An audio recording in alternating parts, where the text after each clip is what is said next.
Good morning, everyone. In the field of foreign language education, the process of English learning among children has drawn growing attention over the last years. Researchers and educators have recognized that early exposure to a second language provides long-term cognitive, social, and academic benefits. This study explores the role of behaviorist theory in English language learning among children. From this perspective, learning is seen as a change in behavior that occurs through stimulus, response, and reinforcements. In other words, when children receive positive reinforcements such as praise, tokens, or recognition, they are more likely to repeat the desired behavior. According to Skinner's idea, learning happens when correct responses are reinforced, leading to the gradual formation of acquired linguistic habits. For your learners, this process becomes especially relevant because children naturally respond to repetition, imitation, and reward-based learning. These principles make behaviorist strategies essential in learning English instruction, when practice and motivation go hand in hand.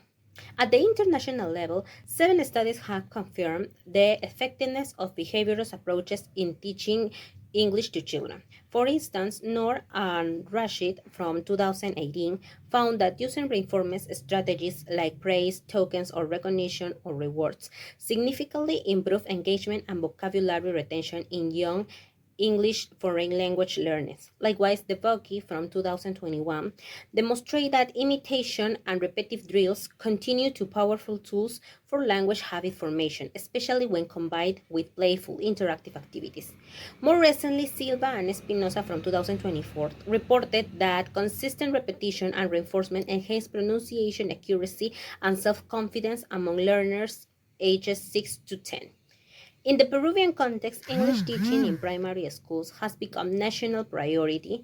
The Ministry of Education aims to strengthen communicative competences from early stage. However, research shows that many children still struggle to retain vocabulary and stay motivated, mainly due to limited exposure and insufficient reinforcement. For this reason, applying evidence-based learning theories like behaviorism can help design more effective and engaging methodology that responds to children's cognitive and emotional needs. In Lima, where English is taught in public and private schools, teachers face a major challenge: keeping young learners focused and motivated throughout the lesson. Many teachers use repetition and rewards institutionally, which leads to inconsistent results in retention and pronunciation.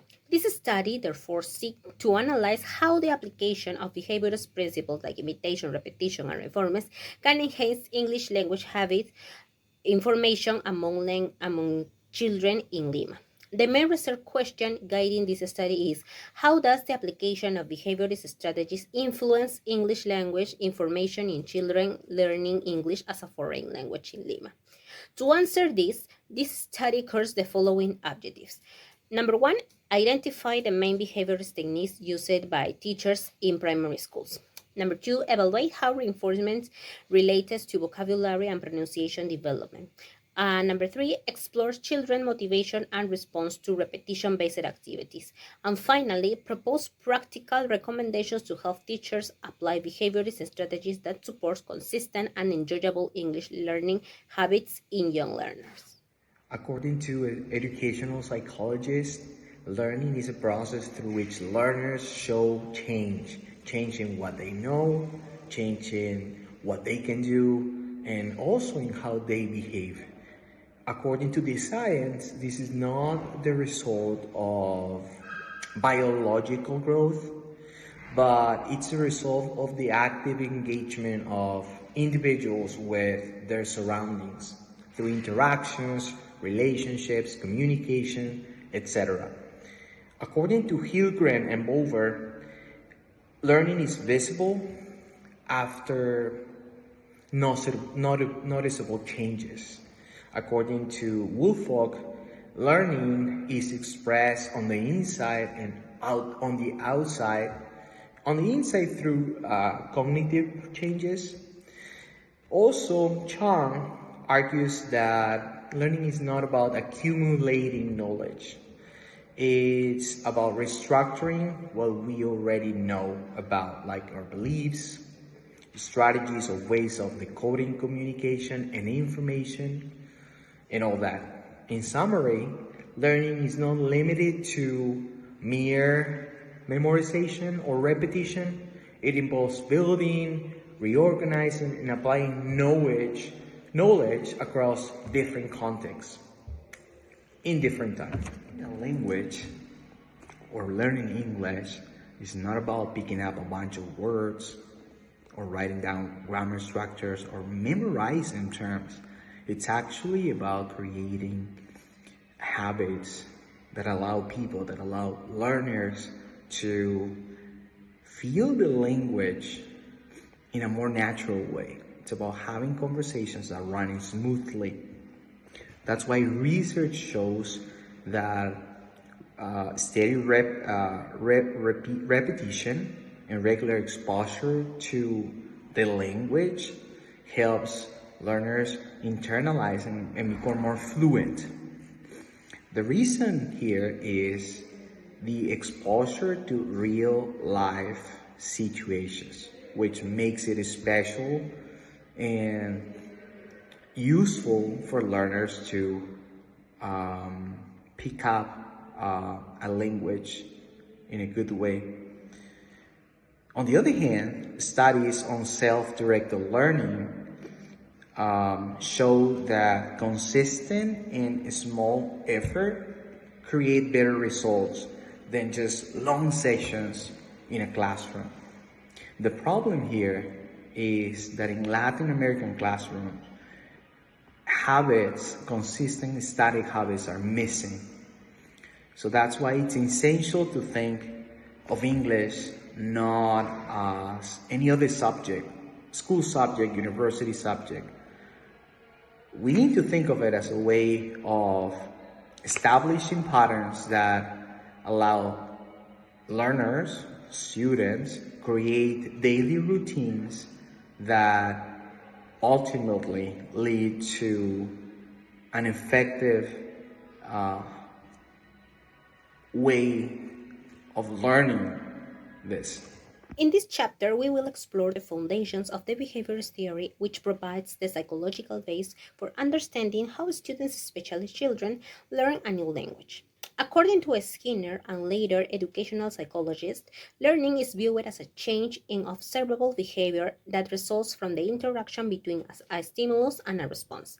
This means that learning does not depend primarily on internal thinking process, but rather on conditioning, the way the environment shapes behavior through reinforcement. When a learner performs a desired action and receives positive reinforcement such as praise or rewards, that behavior becomes stronger and more likely to reappear in the future.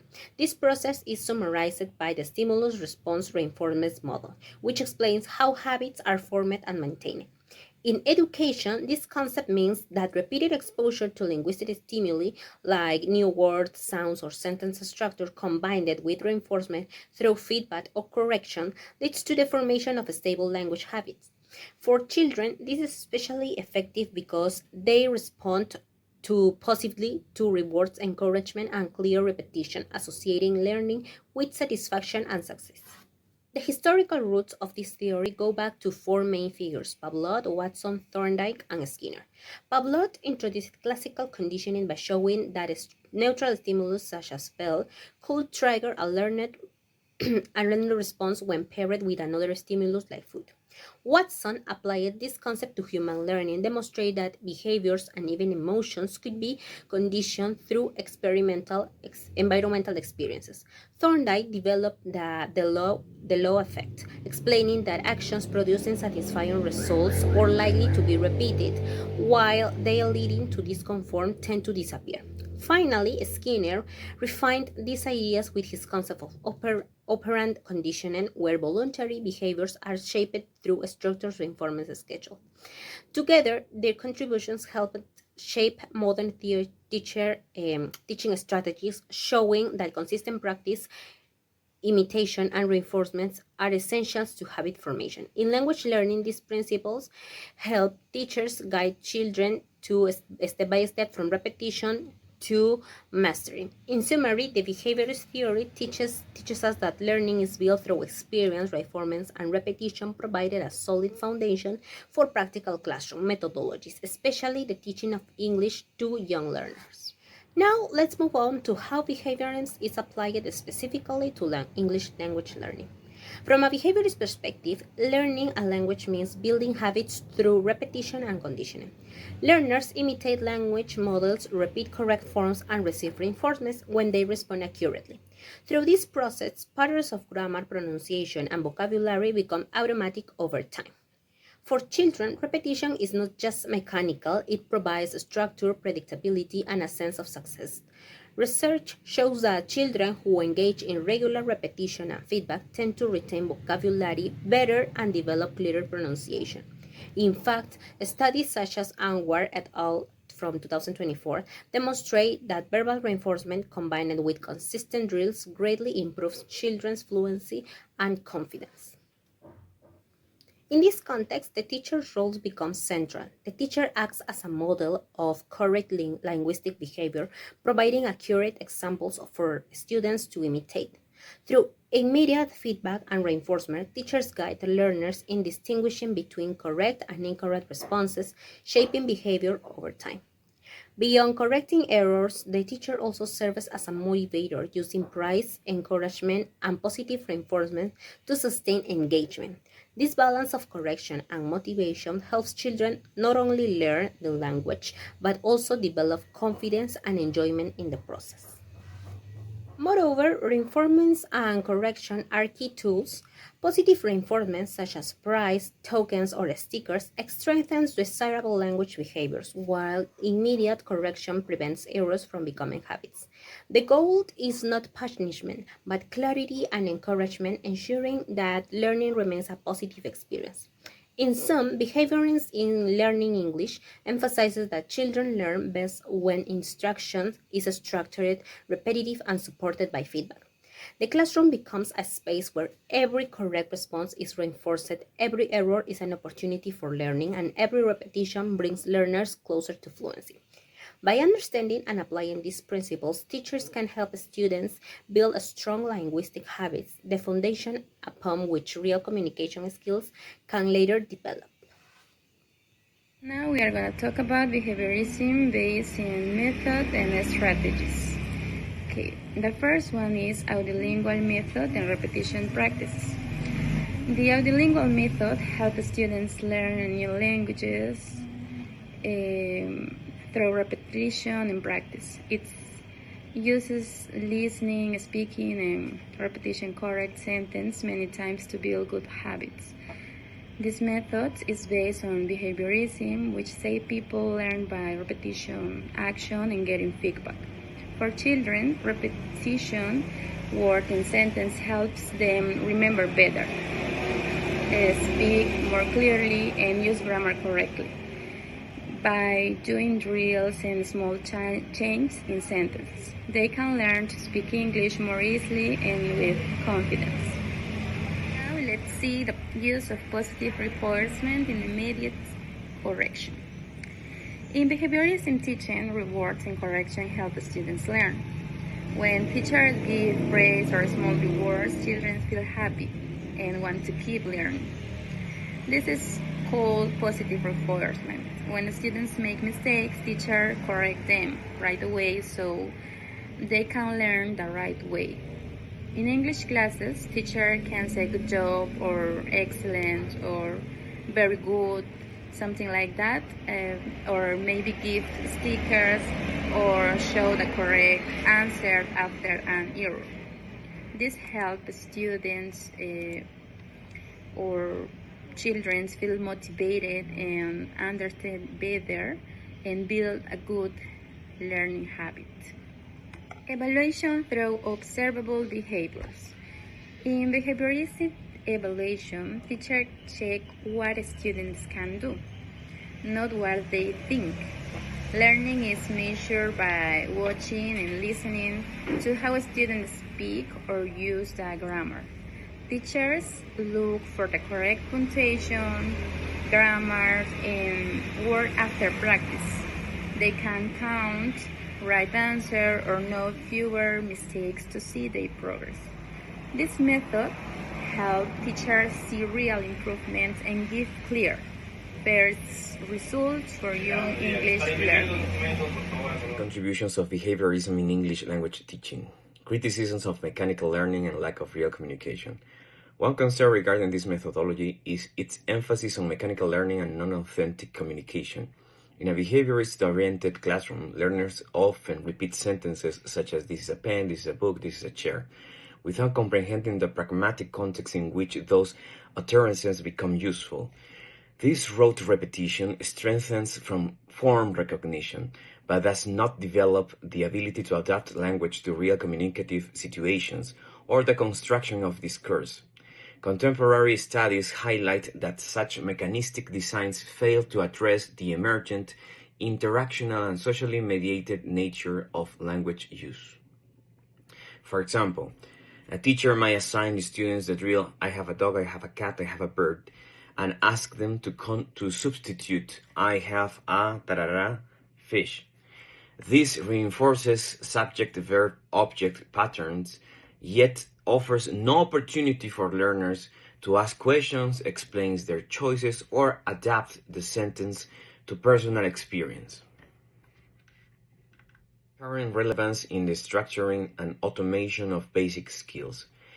Despite the above-mentioned, behaviorism becomes valuable when structuring and automatizing basic linguistic skills. Controlled repetition and positive reinforcement can be highly effective in consolidating pronunciation, grammatical accuracy, and orthographic conventions, especially at the early stages of instruction. For instance, a teacher may employ substitution drills such as "I am studying English, he is studying English, they are studying English," to help students internalize subject-verb agreement and verb conjugation patterns. Recent empirical work shows that behaviorist-inspired features, high habit formation, stimulus-response pathways, continue to contribute to foundational development in learners, mainly when it is embedded within broader communicative frameworks.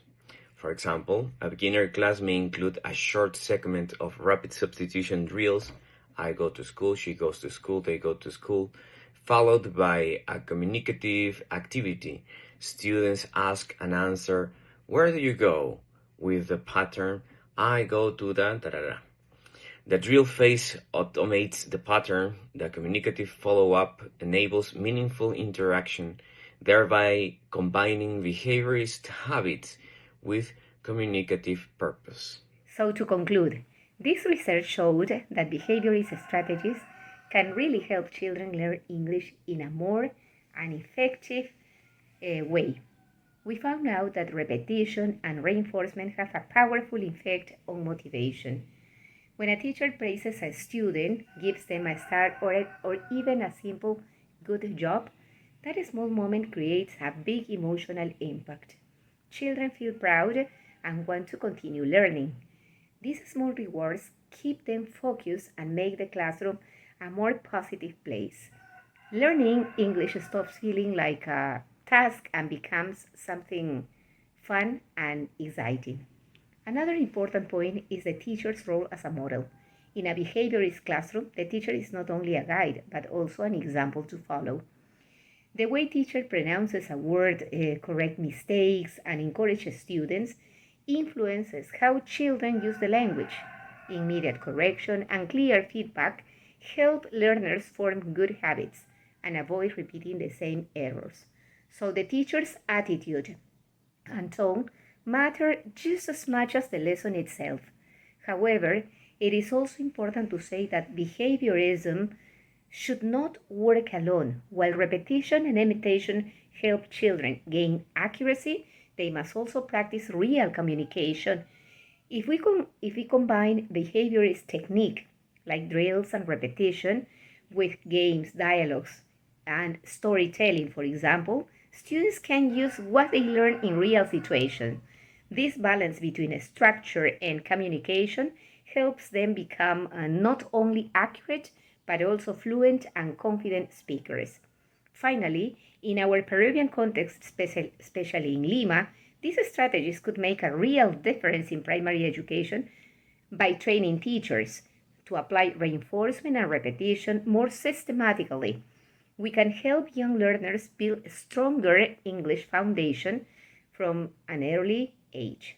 To sum up, behaviorism still has a great value when we use it creatively with a human touch.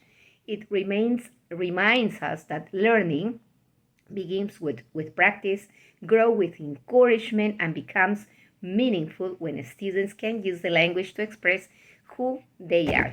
Thank you.